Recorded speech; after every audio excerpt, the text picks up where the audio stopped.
Today there is important news from Ukraine. Here, Russia has been relentlessly bombarding Ukraine's energy grid with the goal to finally collapse it completely and plunge the country into darkness. However, these massive strike operations have now officially failed, with Russian analysts raising the alarm that the last chance to cripple Ukrainian military has been lost forever. Russian forces have struck Ukraine's energy facilities more than 220 times, according to D-tek, in what was intended to be a decisive campaign to collapse the grid during the harshest winter of the war. At its lowest point, electricity availability fell to just 23%, pushing the centralized systemic to the brink of collapse. Yet within 2 weeks of the latest large-scale strikes, Ukraine restored more than half of its damaged generation capacity, driving availability from 23 to 73% by February 24th. Instead of collapsing, the grid rebounded, leaving Kyiv with 95% of residents supplied and marking the failure of what appeared to be Russia's final opportunity to break Ukraine's power system. This happened despite the sudden Slovakian cutoff, as its Prime Minister Robert Fico used the moment and announced that Bratislava would suspend emergency electricity exports to Ukraine until Russian oil transit through the Druzhba pipeline is restored. Fico thought that, amid sustained Russian attacks on Ukraine's energy infrastructure, Slovakia's electricity supplies would be a critical leverage, allowing him to pressure Kyiv. However, the impact of his move turned out to be limited, as the reduction amounts to roughly 0.4 gigawatts, which is approximately 2% of Ukraine's overall electricity consumption, which stands at 18 gigawatts. Despite all attacks, national electricity availability has continued to rise from 23% to more than 73% despite Slovakia restricting its electricity exports, showing how Fico's blackmail attempt turned out to be meaningless. As the situation was critical a couple of weeks ago, Ukraine started significantly increasing electricity imports up to 900 megawatts in January, which facilitated the rapid rebound. By relying on external supply, Naftogaz, the largest national oil and gas company of Ukraine, needs only to maintain grid interconnections rather than produce the entire required volume domestically.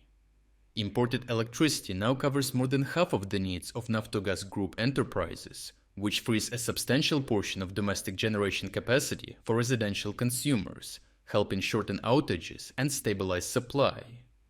Now Russia has effectively lost its opportunity to cripple Ukraine's power system through large-scale strikes. By deploying portable generation, Ukraine is transitioning from a highly centralized, vulnerable model to a distributed grid architecture that is more resilient. Unlike large power plants, which are concentrated, decentralized assets are geographically dispersed and modular. This makes them significantly more difficult to disable through attacks and far harder to disrupt, which will protect Ukraine against future blackouts. An estimated 5 to 6 gigawatts of portable and distributed generation capacity are being deployed, including small-scale gas turbines, gas piston cogeneration units, and renewables such as rooftop solar systems, wind installations, and battery storage to store the energy to meet demand anytime.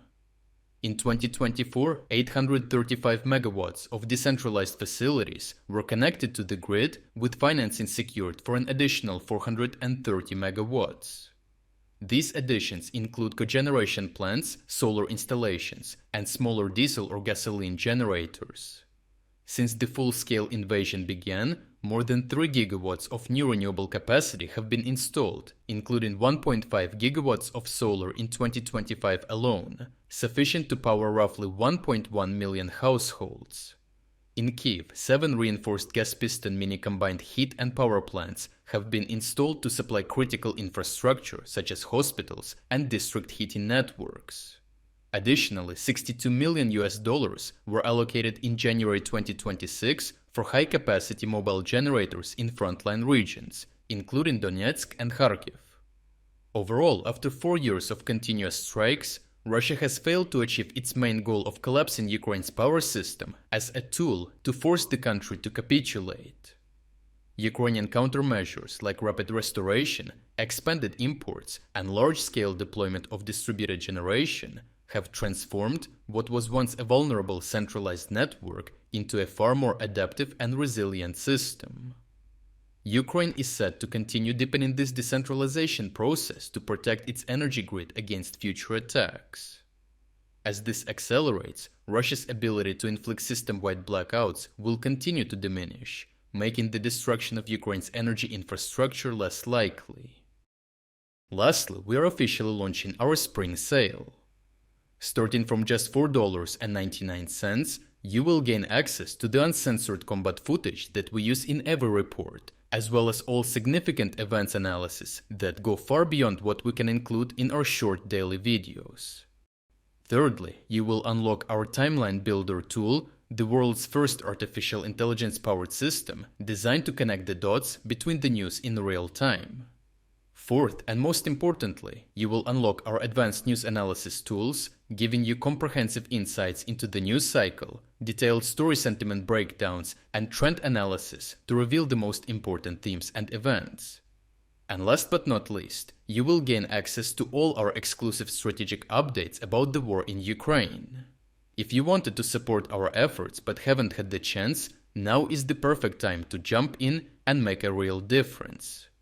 So check out the link in the description to become an exclusive member of our community. I truly appreciate everyone who stepped up to join us. Your support means the world to us.